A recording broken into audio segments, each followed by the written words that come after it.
Kua whakarau ora hia ake ngā pā tawhito e whitu o te rohe o te matau a Māui. Engari, ko te whakarau oratanga nei, he whakarau oratanga matihiko.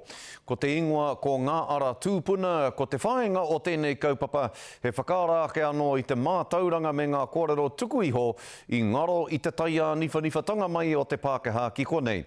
Ka whai te tangata i ngā ara o ngā tūpuna i roto i tēnei ao matihiko, kia ki te maurika atu ai i pēhea rā te takoto o te whenua me ōna pātū watawata i mua i te tainga mai o ngai kirikotea.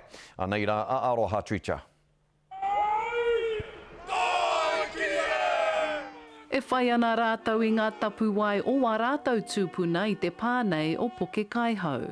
He pātū watawata i mua, he pāpakanga, he puna wai ora hoki i konei, koina te tino take i tū ai te pā ki konei, nā te wai ora.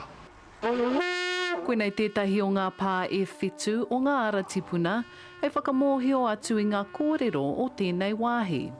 Kei te mōhio ki ngā hītori a ta Pākehā, engari ko tā te Māori, kāre anō kia tino puta. Nā reira, koina te hiehia kia puta ngā kōrero, kia mōhio tunu ngā uri whakaheke, ngā tamariki o i nei wā, ki ngā kōrero mō ngā tīpuna nō rātau te whenua nei.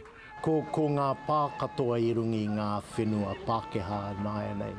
Mena e mōhio koe, e rā ngā Pākehā e mau ana i rā whenua, ai kei te pai ki te haere ki reira. Hoi anō ko te nuinga o e rā pā, i roto i tahi o ngā pā mu o kōnei. He pūrā kau e whakaatu ana i te hononga o ngā tīpuna Māori i noho nei ki Papatuānuku.